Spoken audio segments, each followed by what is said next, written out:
All right. Welcome to another month of the Purple Team book study. This month we read Habitat Threshold by Craig Santos Perez. It's a collection of poems that he wrote. He also calls them recycled poems, meaning he's taken someone else's poem and then modified it to match yeah, a lot of it is has to do with Earth and ecology and Earth Day type stuff. The specific one that that stuck out of the that I wanted to read is called Love in a Time of Climate Change." And I will share screen. Oh, good idea. I have a copy of it.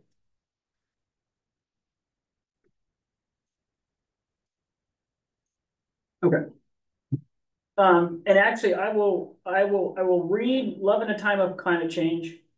And then I will actually read Pablo Neruda's sonnet number 17. And then I'll go back and then we can look at Love in a Time of Climate Change again, with the lens of where he actually came from. All right. So I will read. "I don't love you as if you were rare earth metals, conflict diamonds, or reserves of crude oil that cause war. I love you as one loves the most vulnerable species, urgently between the habitat and its loss. I love you as one loves the last seed saved within a vault, just stating the heritage of our roots. And thanks to your body, the taste that ripens from its fruit still lives sweetly on my tongue. I love you without knowing how or when this world will end. I love you organically without pesticides. I love you like this because we'll only survive in the nitrogen rich compost of our embrace, so close that your emissions of carbon are mine, so close that your sea rises with my heat." Which I thought was uh, pretty powerful, but also even more powerful. Uh,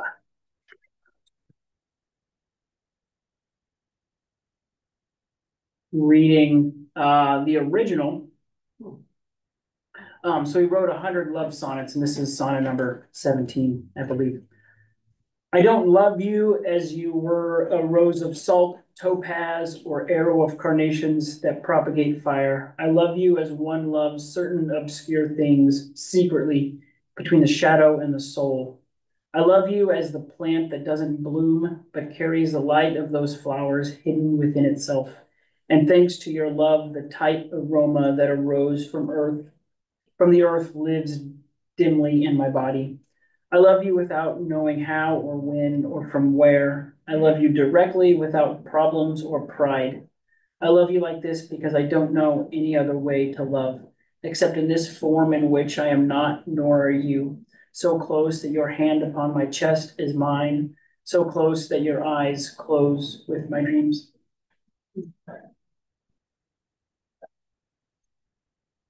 Also So beautiful. it's he does this with a lot of them that's so close to the original, but just a few words, few like differences that I thought is its own level of poetry. And I like that it's recycled. I like the idea that certain things it's like, oh well, he just plagiarized or changed it. I think he does it very intelligently. Um, and thoughtful. And I don't think it's not like it's fake or lazy. I think he does things Right. very Very intentionally. Yes. Yeah. Yeah. Um, and it becomes something new. I mean, it really gets to the point of the recycling of it, Right. that it, Was that sonnet actually in the book? No, it wasn't. oh, not that one. No. Yeah. It just says that it's recycled from, but it so the book doesn't actually have any of the ones that he did recycle. Okay, because I didn't remember seeing Yeah. that one. And who wrote all of this? again? So this one here, Love in the Time of Climate Change, is written by Craig Santos Perez. I believe he lived in Hawaii. Yeah, Yeah, If I remember right. that's where he was. he's a professor, But but what reason I was asking is because I looked up Love in the Time of Climate Change, Honoring Creation, Establishing, but that was written by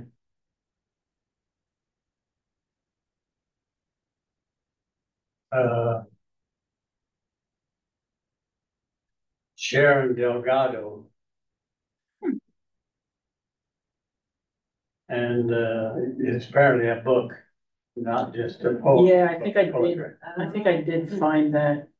Actually, I wonder. And it's got a picture like this, which is. I think, I think I did put that on, I think that may be on the list for a time to read. It's a Kindle book. At some other point. Kindle. Yeah, I think I did found that book.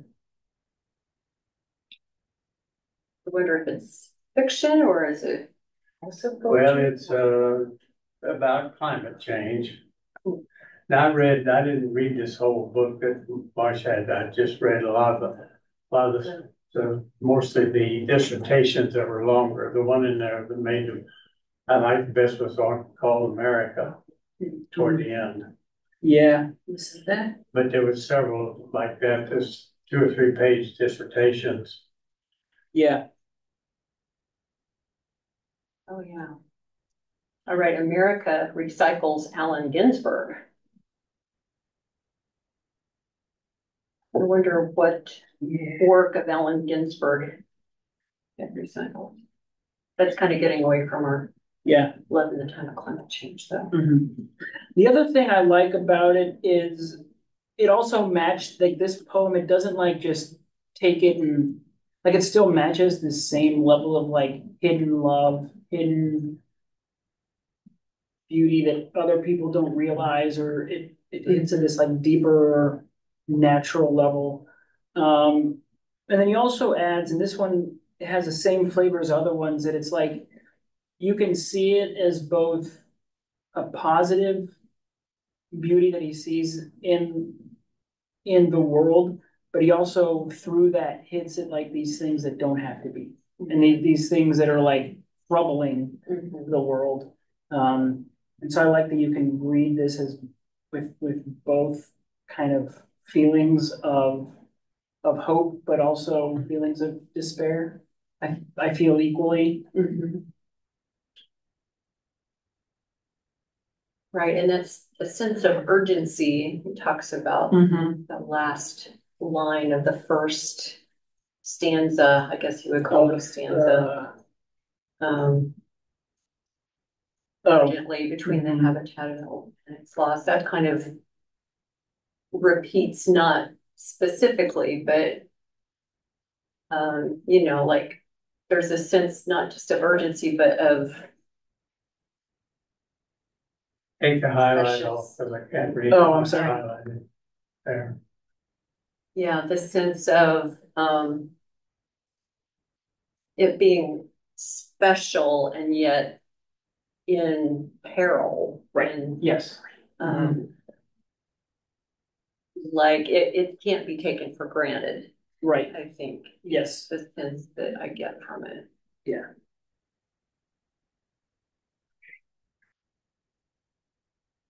Which makes it all the more and I keep coming up with the word special and precious, and every time I think of precious I go Lord of the Rings with it. And I don't want to use that word, but yeah, thinking of it that way, of the person's love that way, makes it all the more rare and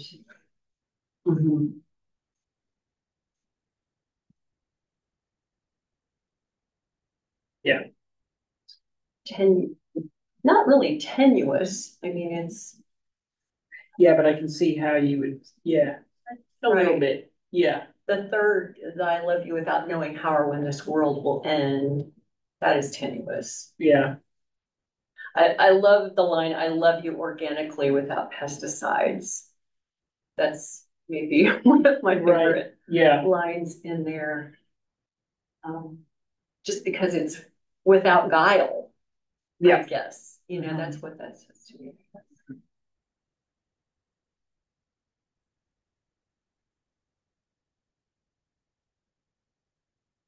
I was driving from somewhere and I think NPR was on, and they were talking about the water filtration that they do somewhere. I think it's somewhere close to California or something like that.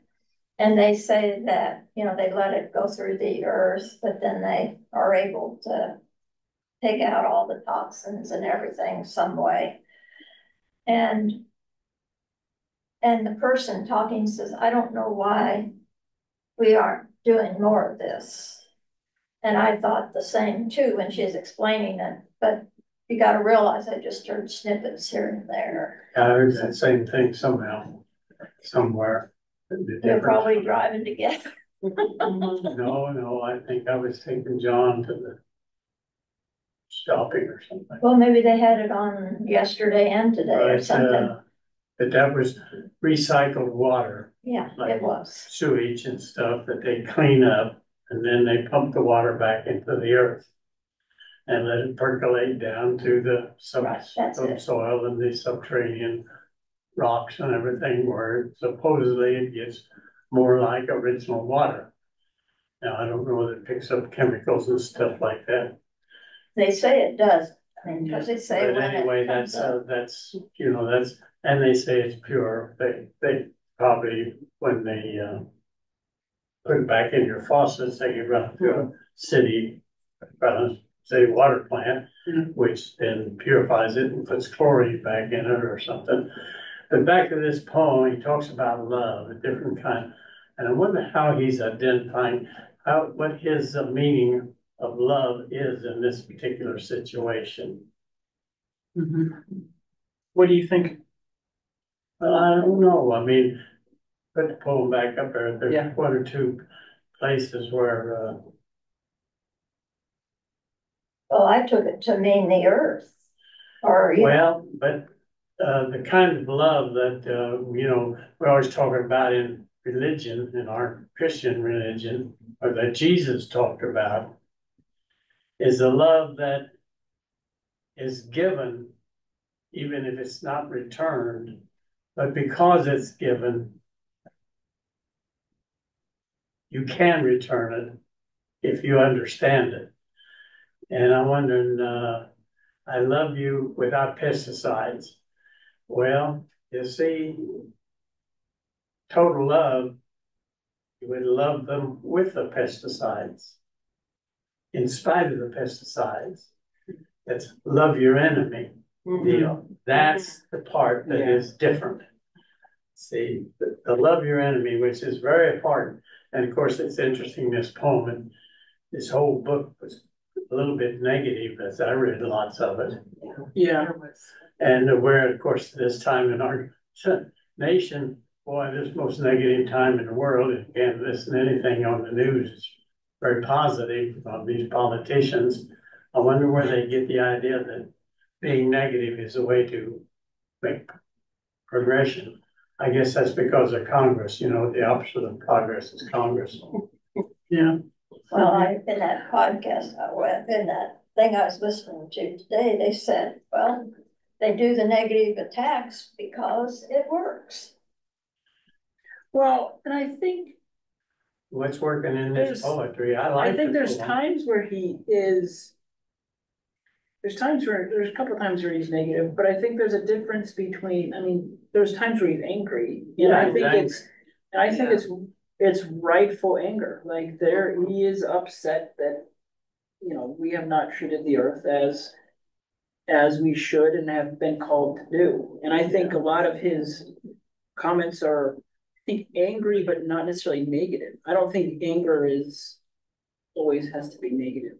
No, Christ was angry in a positive way. Yeah. In the temple, remember? And that's the way I see it. Yeah. I think this idea of like without pesticides means he doesn't need help loving, right? It's like the idea of, oh, well, things aren't nurturing. He wants to throw pesticides on it to fix it. He's like, no, I don't like, Don't need that. I'm fine without doing that, right? It's like this idea of like long-term relationship, right? That it's past the, touchy-feely, surface level, and I think there's still some of that, but like there's that he's talking about this love of a deeper level that's this timeless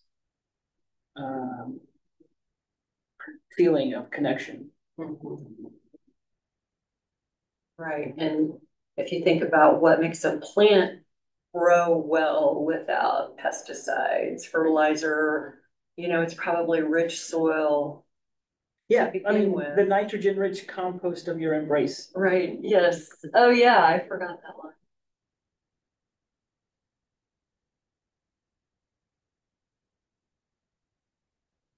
Doesn't need the pesticide. Yeah. To continue to grow. I suppose that doesn't mean that you're not continuing to, compost.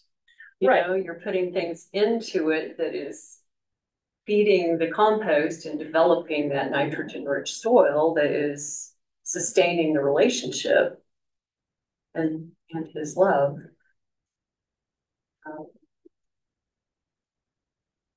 Yeah, you just don't need anything artificial to prop it up to keep it going. Right, and reading other things, that we've read that talk about pesticides and how it actually ends up, just destroying the soil and, messing things up long term. But it's definitely preferable.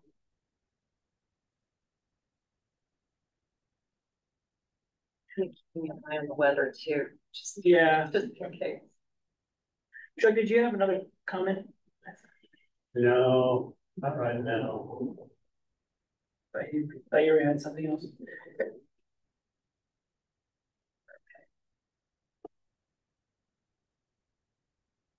Did you guys walk here?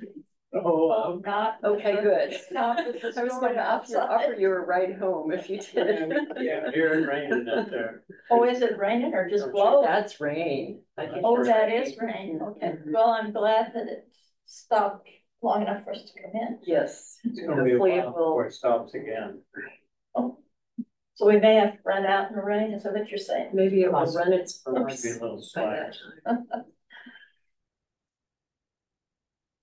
Well, I guess it was one thing in reading some of the poetry and some of the and about climate change is what I think a lot of the book was about or is about. And we're worried about that a whole lot. Climate change is a serious, serious thing. And I believe in it. And I think it's going to keep getting warmer. And I don't know how much longer we have before climate catches up with us.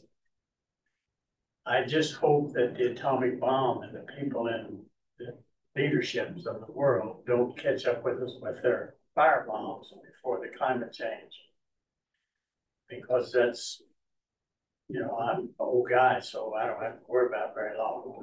But my great granddaughter is just born. She lives this August week. She's got 90-some years to live.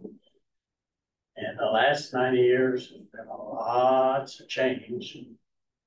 And I was a farmer, brought up on a farmer, learned how to be a farmer and a livestock guy.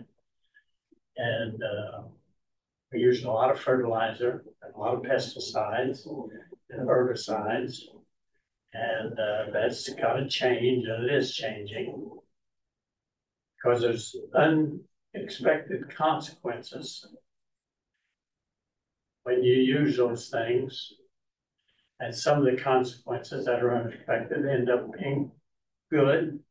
Some end up causing more damage than the good. So it's an interesting, what do they call that word? Conundrum? Yeah. Oh, yeah. That a conundrum is an unsolvable deal. Mm-hmm. It's fascinating.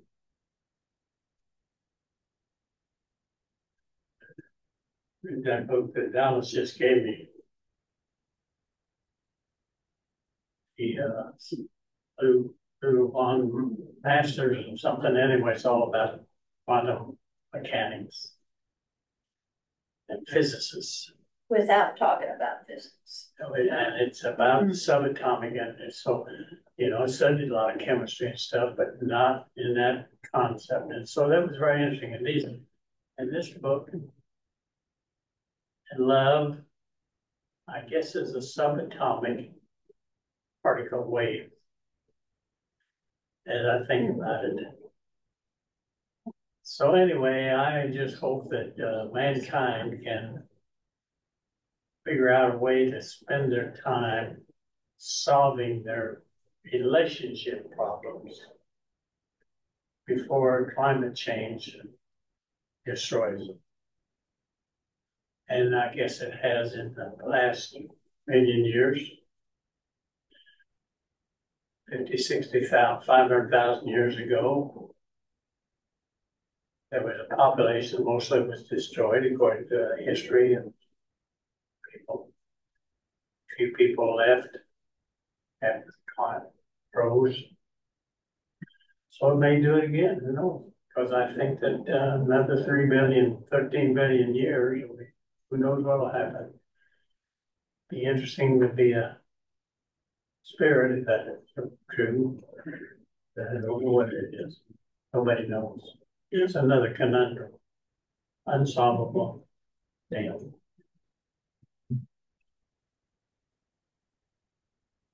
What do you think? Think we'll destroy the world before we get the climate change problem solved? Oh. As in, which comes first, nuclear war or destruction by climate change? That's yeah. That's a little. I'd like to think that I don't know. The one would wipe out. To worry about climate change.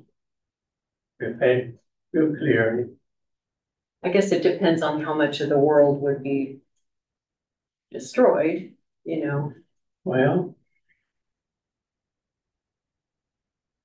I just wait and have a world. I mean, you just think of the people on the border, the ones that didn't make it. You think they're worried about climate change. Yeah, probably more pressing issues there. What kind of love are they shown, or are they showing? Any other poems in that book you can read me? Yeah, let's see. The other interesting thing is a lot of them are like visual, just the way he Right. indents and the way he breaks things up on the pages is almost like you pretty much have to read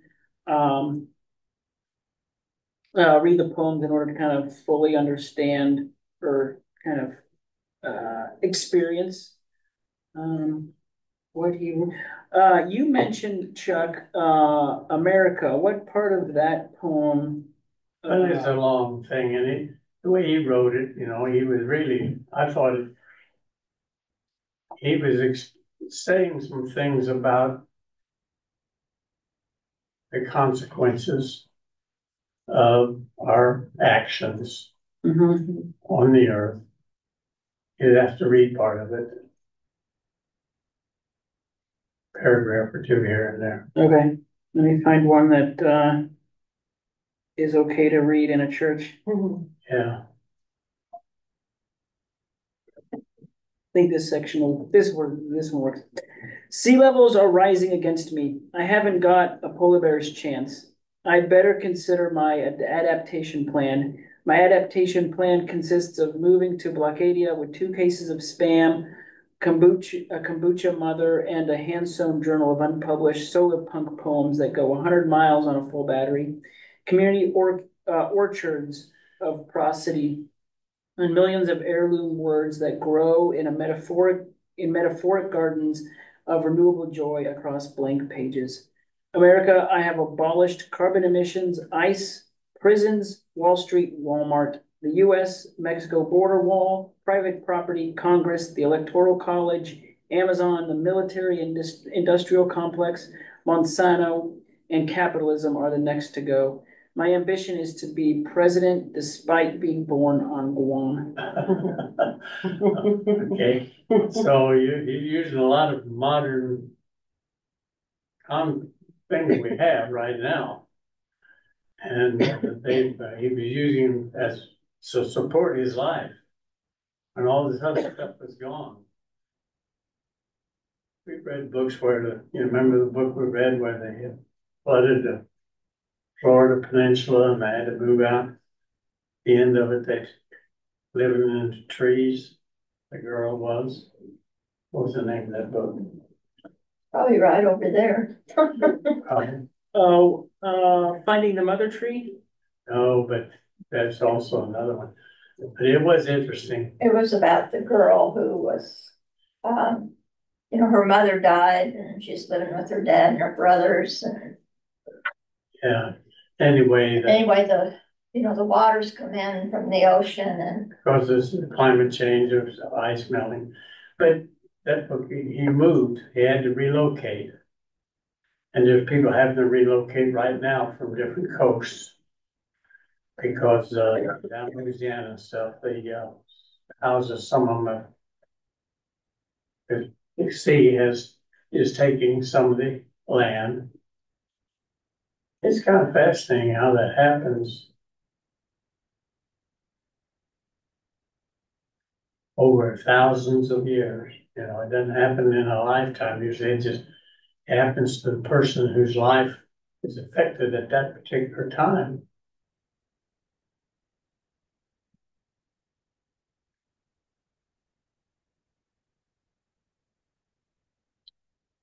Chuck mentioned to me, he thought he was pretty negative, but, he has children and I noticed people still are having children. Oh. So what? 2 new grandchildren. But what motivates us? Are we talking about a new normal that happens that these young people, they're so worried about a lot of these things. I mean, I talk to my grandchildren, they are worried about some of these things, but yet they have children. So they must not be too concerned, because if you really thought things were really that bad, would you have children? I don't know. Or, you have hope that it'll be fixed, like we'll learn our lesson. Right? We have a chance to turn around. There is hope for the next generation. Yeah. Well, we've been studying race. Or yeah. It's like we've been studying Ruth in the Sunday school class, and it's so interesting because there always seems to be a remnant out of chaos. And like Boaz was the kinsman redeemer, and Ruth in herself was the one who had hope, even though she was the outsider. So, and she was a hope for them. And of course, Boaz too, but even Naomi, but Ruth stayed with Naomi. And Naomi she thought God had put her fist against her, that God was fighting her, but yet Ruth gives hope when the baby is born. In other words, she relocated just like she did relocate. The section you read, had to relocate and use the resources that had been developed. And we kind of joke about some of that, like the spam and stuff like that, and different things that he was taking, kombucha and stuff. Those were necessities. They became necessities, like the phone, necessity. And, I was even Matt's age, Didn't have cell phones, didn't need them, didn't know what they were. 1951, we got our first telephone on the farm. And we had our first electricity on that farm, and it was, went to high school, I didn't have electricity. Had to use an oil lamp to study. Didn't do a lot of studying. Did it in school, because we had a farm, I had to work on home, we didn't do homework. Never knew what homework was, except chopping wood, milking the cows, feeding the pigs, that was homework. Now homework is taking your book home and getting your math lesson done, learning geometry and chemistry. Isn't that interesting? Times have changed. You know, and when I was in November, we always had we had snow and cold weather. Here it is 80 degrees today, almost November. When I was little, didn't have 80-degree weather in November. Last October, always had frost about every night the last week in October. So we've learned to adapt.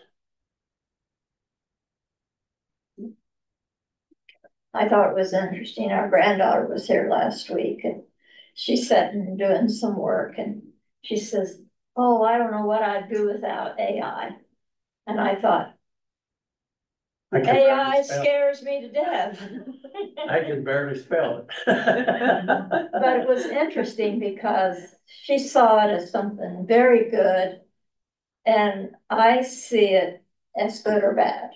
I see where it can be used for good and can be used for bad, especially when I see fake news created. Dallas uses AI to organize his classes. He's putting all these classes and stuff together in his For training down there in Puerto Rico. And he said, I couldn't do it now without all this AI. I'd have to have some other help. Yeah. Because I asked him, how do I solve a certain problem? You know, I got this problem of organizing these things. I said, well, do this first, and this, it. He said, that's really helpful. And that's a basic AI, chat GPT, mostly.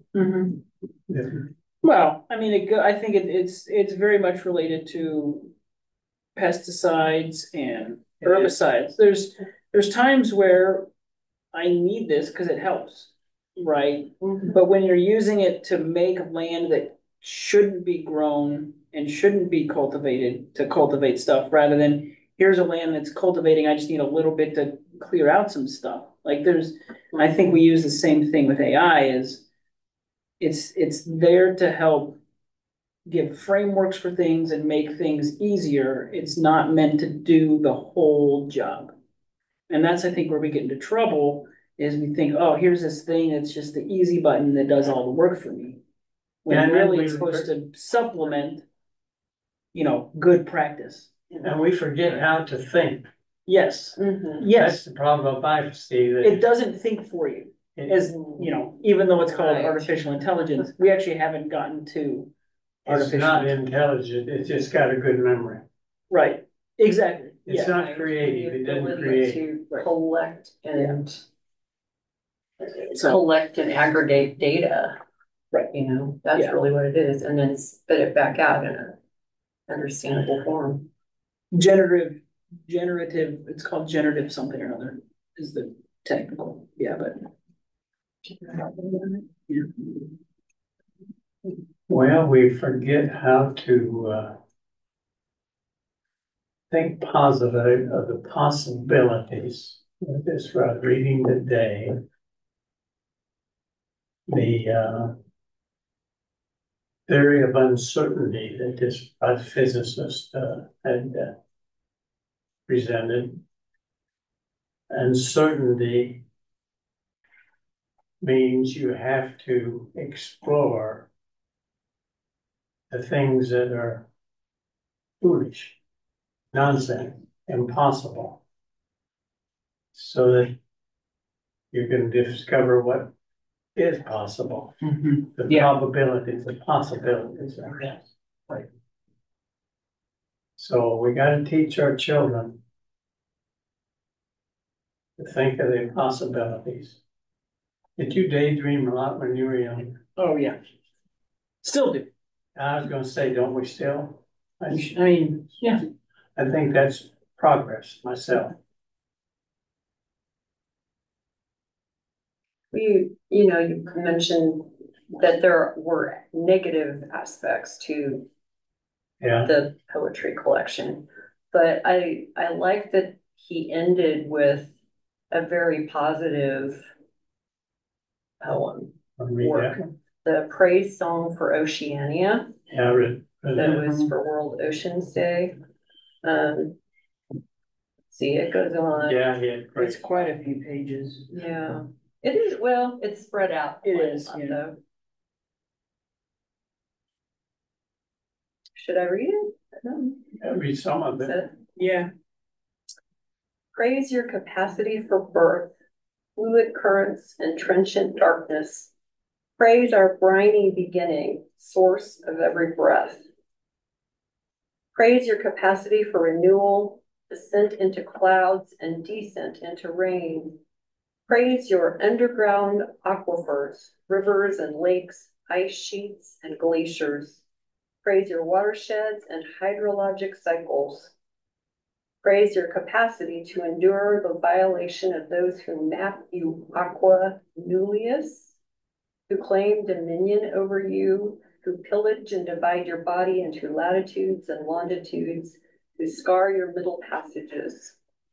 Praise your capacity to survive our trawling boats, breaching your open wounds and taking from your collapsing depths. Depths is like over on the side. Praise your capacity to dilute our heavy metals and greenhouse gases, sewage and radioactive waste, pollutants and plastics. Praise your capacity to bury our shipwrecks and ruined cities. Praise your watery grave, human wreath of bones. Praise your capacity to remember your library of drowned stories, museum of lost treasures, your vast archive of desire.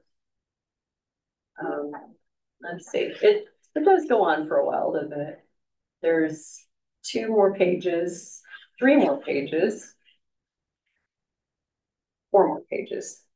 I guess I'm not inclined to read it all. You can read the last page. The last page? Okay. Yeah. Praise your capacity for echolocation. Praise our names for you that translate into creation stories and song maps. Tasi, Kai, Tai, Mona, Nui, Basa, and I'm just guessing at these pronunciations. Tahi, Leek, Waitui, Wansolwara. Praise your capacity for communion. Praise our common heritage. Praise our pathway and promise to each other. Praise our most powerful metaphor. Praise your vision of belonging. Praise our endless saga. Praise your blue planet, one world ocean. Praise our transoceanic past, present, future flowing through our blood. And the thunder overhead. Praise for rain. Praise for rain. Those names are islands, Hawaiian,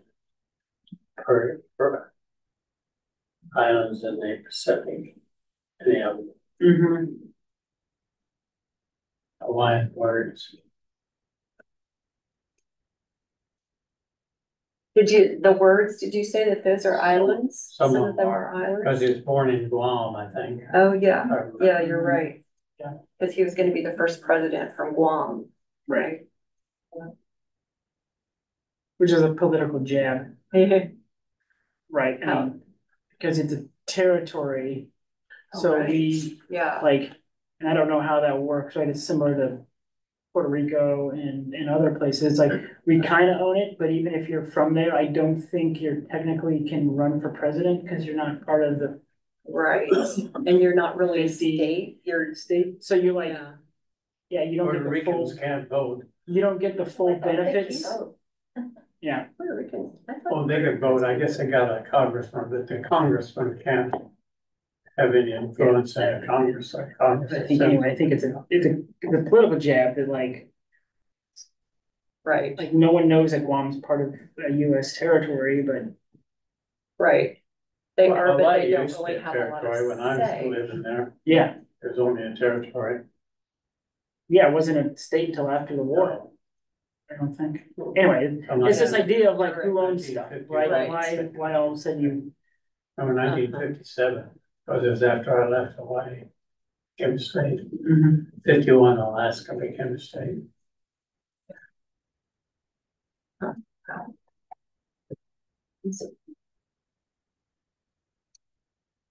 any other ones that I wanted to read one. There's one, Hush Little Planet was interesting. Right, it's the whole little Hush Little Baby, Don't Say a Word tune. It's a geoengineering lullaby. Hush Little Planet, don't say a word. Daddy's gonna buy you an air filter. And if greenhouse gas won't go away, Daddy's gonna buy you aerosol spray. And if the atmosphere won't cool, Daddy's gonna buy you rocket fuel. And if colonizing Mars won't succeed, Daddy's gonna buy you sulfate seeds. And if reflective clouds disappear, Daddy's gonna buy you space mirrors. And if space mirrors don't deflect the sun, Daddy's gonna buy you mineral dust. And if that dust don't heal the ocean, Daddy's gonna buy you a floating island. And if this man-made island drowns, you'll still be the sweetest planet around. I like that.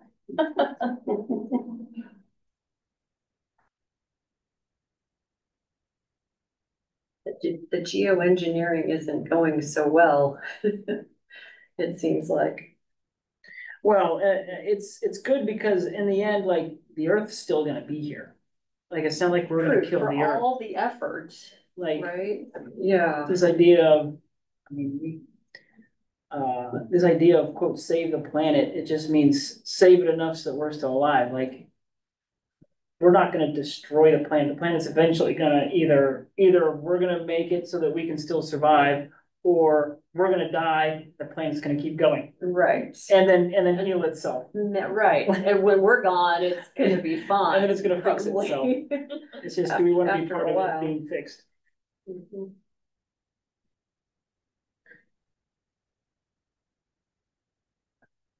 Yeah, if colonizing Mars doesn't succeed part, I mean, that's okay. So we're screwing up our own planet. So, there are plenty of folks who are looking for ways to leave our atmosphere and go out and screw up the rest of the solar system or space, yes. or yes. junk up space with all the satellites and whatnot. Yeah. So that's my. I didn't read the article, but I saw something that said, "Where has all the water on Mars gone?" Oh, I don't know what it was referring to, because I didn't go read the article. Supposedly there was water on Mars, and I think there's still some frozen. Well, there are caps on the north and south poles, for lack of a better term, on Mars. So by that, like, there's all these things that hint that there was water on Mars, even if they haven't specifically found it. Yeah. So it's like, well, all these signs point to it. Where is it? Where did it go? Where did it go? Yeah. Why did it go? Yeah, on the glaciers, wasn't that poem in there? Yes. It was one of the first ones, I think. Having seen examples of the calving and so forth, it's it really spoke to me. Page 18. Oh yeah, 13 ways of looking at a glacier. Is that the one you're talking about? Yeah. Recycling Wallace Stevens. And we've been in Alaska and saw the caving, and we've been in Iceland and saw the caving, and it really does make you think. Yeah. So we did a glacier hike in Iceland. And when we were up on the glacier, the guy pointed out where 30 years ago the glacier used to be and how far out that was. Ouch. And it was a long way out. And glacier lagoons are probably not healthy things to see. I mean, they're beautiful, but the glacier lagoons are the melt water of the glacier that, you know, probably didn't used to be there.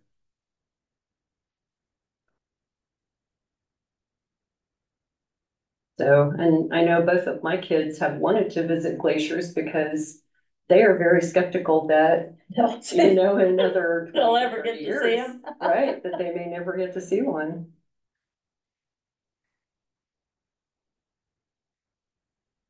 There's ice caps in Iceland still 1,200 to 1,300 feet deep. Which is good. It's just pretty deep for a chunk of ice. It's pretty deep. It amazed me because the glacier that we saw calving is right next to where the volcanoes are. Oh, right. Yeah, that is a really interesting geothermal area. Yeah. Glaciers and ice. Or and volcanoes. Yep. Any other comments or poems in there that we want to peel apart? I feel like we would be, there were a couple of them. One was recycling Dr. Seuss. Yeah. One fish, two fish, plastics, dead fish. Yeah, that one was pretty good. Your book had lots in the front of it, a lot of comments somebody had written and all this stuff. I never could see what they were sharing. She wrote, whoever wrote it. I bought it used, and what's in ink was written by whoever owned it before. It looks like they were maybe in a class or something. Like the first 25 pages were very, very well annotated. I couldn't read much about what. Well, I think a lot of it was English themes and things like that. Yeah, it looked like they were in a poetry class maybe, or something like that.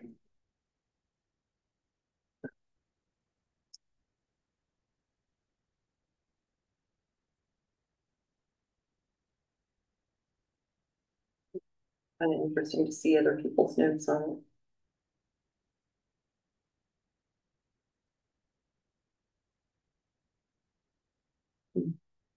Oh, and the other one that I thought was interesting was the sixth mass of extinction, because it was missing the letters. It was missing vowels, wasn't it? Most, yeah. Oh, yeah. I think all All the vowels were almost missed. all of the vowels except for the beginning. Well, yeah, just a few vowels. Not even the same vowel every time. Well, I figured out most of it, but there was a part of it there that I didn't, but I didn't go back. I guess to there read was a it to try couple to that figure it keep out. it in there. Yeah, you're right. But most of it you could fill in. Yeah, the first owner of the book actually filled it in ink in the table of contents. Oh. But they didn't make it to that part. They didn't make it to page 36, so they left that alone.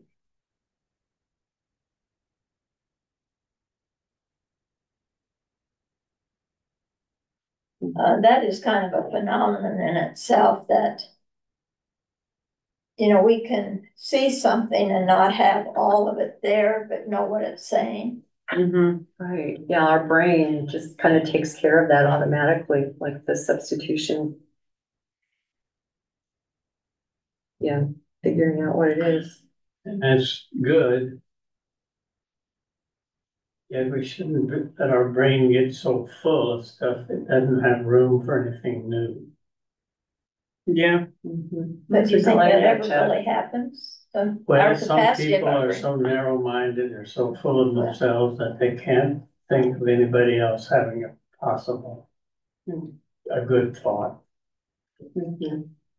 That's what our politicians are. They're brain locked, a lot of them, my opinion. Or that different thoughts can be valid thoughts. They just don't think that the other side has anything good. That's way too bad. We had an interesting conversation with a person running for office, and fortunately or unfortunately, they stopped by the house. Of course, we've known this person for years. But anyway, so I said, well, what's your view on electoral? He's running for Senate of Kansas. Okay. So I said, well, what is your view on electoral college? Well, no one's ever mentioned that to me before. I thought, you gotta be kidding me.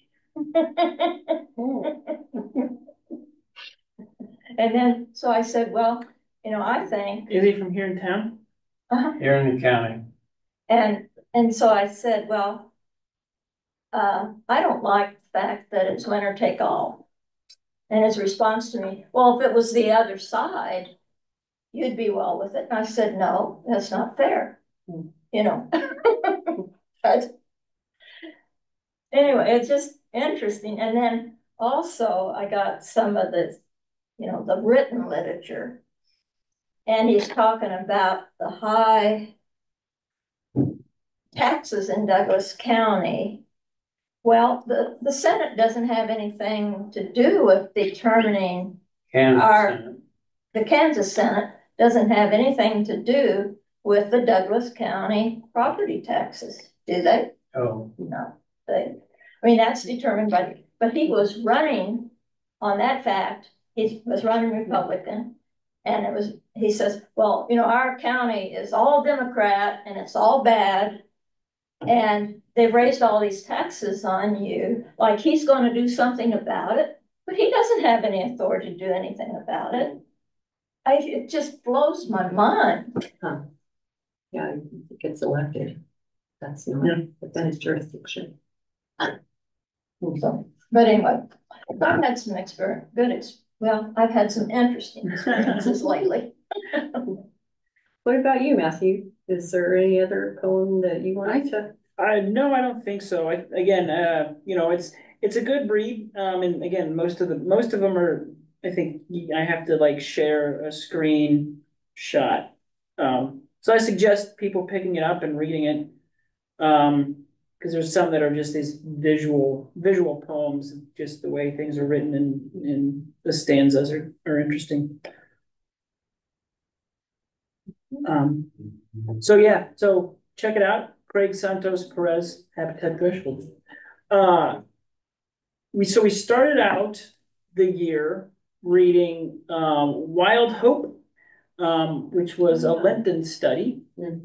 I believe we will be ending the year with a book on Advent. And so it's written by the same lady, Gail Boss.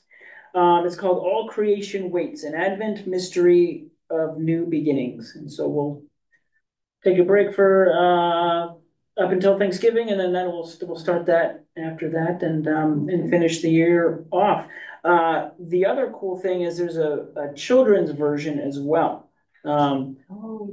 Which is pretty cool. So which I don't know. I don't know which difference. Team Purple.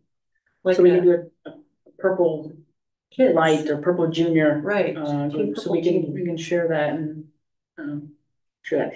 I think in the idea that it's more Advent, I think it's going to be a little less despairing. Like Lent was right. This idea that here are all these animals dying, but I think I think there's going to be a little bit more hope. Maybe in this one. Yeah, that is listed on the year calendar, right? I believe so, but I'm not.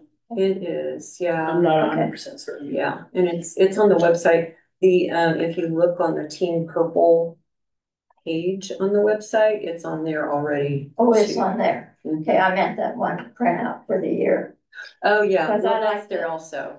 Because I get them from the library if they have them. And of course, I don't know if they'd have the Advent one or not, if it's actually a religious Advent book. But anyway, I'll go look and see and get it early. Yeah, maybe This if I one can was pull it up checked here. out already, 2 or 3. Oh, really? Huh. Yeah, so I don't know if other people were reading it and just haven't joined us or what. Yeah, it's possible. Got mine on one of the, I don't remember, one of the used book websites.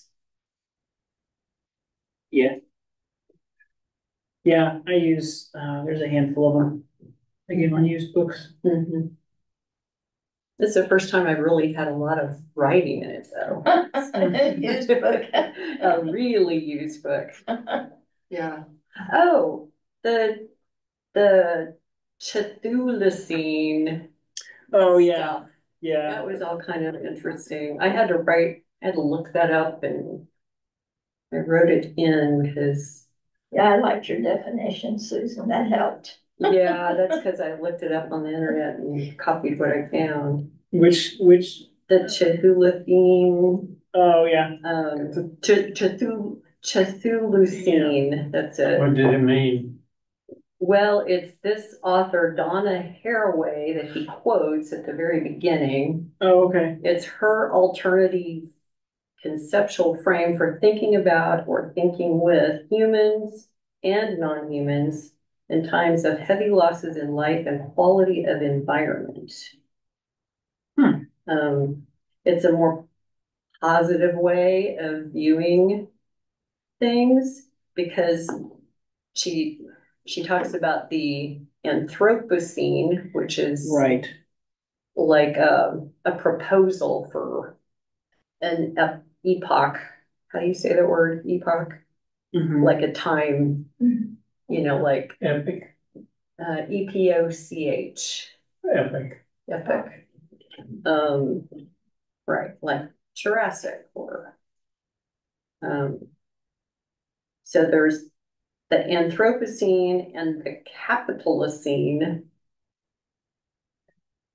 that are seen as lending themselves too readily to cynicism, defeatism, and self-certain and self-fulfilling predictions. But she kind of came up with the idea of this other way to see things. The Cthulhucene is made up of ongoing multi-species stories and practices of becoming with in times that remain at stake, in precarious times in which the world is not finished and the sky has not fallen yet.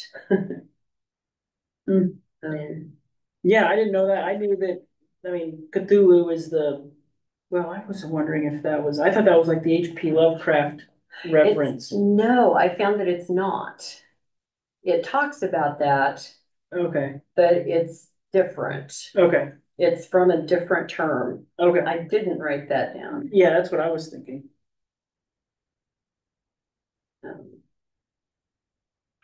Well, the other interesting thing is, so that's called New Year's Eve and Day in Cthulhucene. Is that what you're talking about? Previously, a couple pages before, 10 pages, there's Christmas in the Capitalocene. Oh, right. And then on page 12, Halloween in the Anthropocene. Yeah. So there's just like time periods. Yeah. Yeah. But right. It's Halloween and then Christmas and then New Year's Eve and New Year's Day. I think there's this kind of connection between all those. Are those future time scenes that she's trying to? I think so. Anthropocene is where we are now.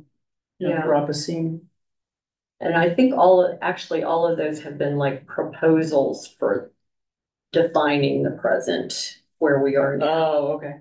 And maybe into the future too. But I read back as far as like 12,000 years ago, I think, or as recent as the 1960s.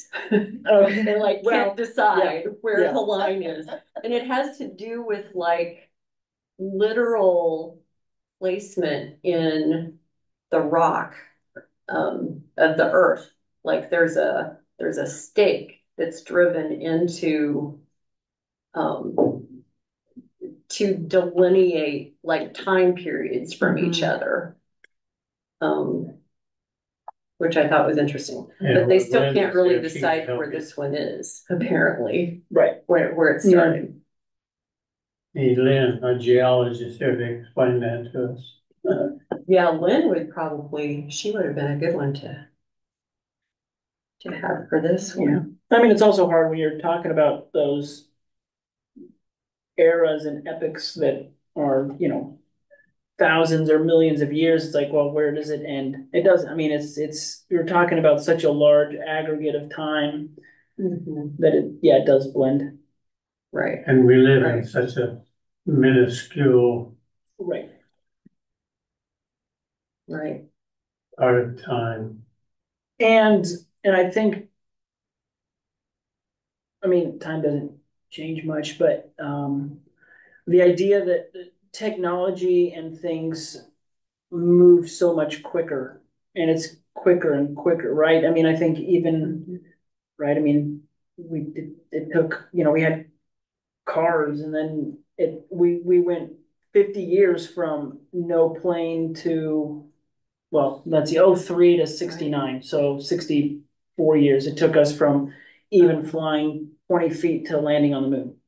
Right. Wow. And that's so mind-boggling to think about. There's these things of like, we invented the wheel and it took forever and then finally we had a car, Right. And then next thing you know, we're landing on the moon. Yeah. And then, I mean, even look at like the way culture changes, right? It used to be, we used to think of like, groovy and different slang words as, attributed to decades, but now it's like a year passes and that word is out of favor. It's gone, right? Yeah. Like, and so this idea that things have so readily and rapidly changed. Right. And can it continue? I mean, there's got to be some point of, surely can't continue. It either is going to level off, eternally more rapid. Right. Yeah. Or swing back the other way. Right. Yeah. Yeah. Better get the dancing Lou Masters. Lee Woo Masters. Dancing Lee Woo Masters. Is that the book that you said that you were borrowing? It's a book and it's really kind of fascinating. Fascinating. I think that's the book, the dancing. I think you're right. I don't know. It's on Lee quantum physics. Masters. It's very fascinating because, I mean, brought back a few classes that I took in chemistry and stuff. But these physicists study these subatomics. Everybody knows what an atom is, right? But you can't see one. Right, can't see it. Right. They can't see them either. But they're studying the inside of an atom. Yeah. And, it's fascinating to me because I believe that God is a spirit. Can't see it. And they're studying light. In the beginning was light, It is so fascinating. And Einstein built his theory, and these guys developed the series and advanced them. And way 20, 30, 40 years before Einstein, physicists were back in Copernicus. He discovered that the Earth wasn't the center of the universe, that it went around the sun, not the other way around.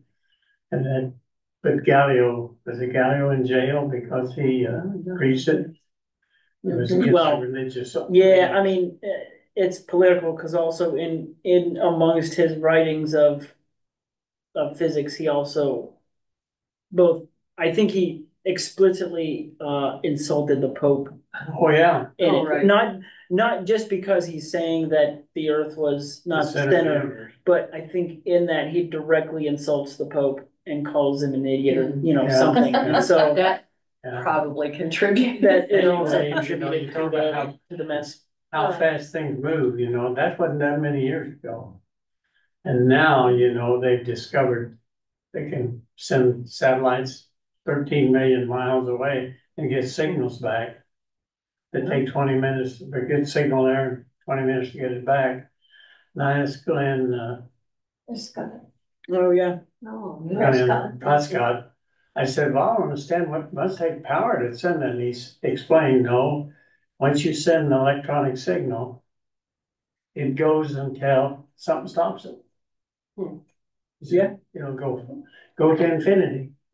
How far is infinity? Nobody really knows. They haven't got there yet. No, they haven't got there. But anyway, Cause it's light, infinite. according to this book, light, you know, we think of light waves. But light, electrons are particles, but they're also waves. Light is a wave, but it's also a particle. Mm-hmm. And these physicists study this. And you can't study something you can't see, but they do. It is a fascinating answer, but it really is interesting to me as a believer in the spirit that the light has properties. And the invisible spirit, I think, has properties. Obviously, it does if it's able to create things that you see. let's go home before it starts raining. Scripture says the things you see will be destroyed. The only thing eternal is that which you can't see. With that note, we will stop the recording. Yeah.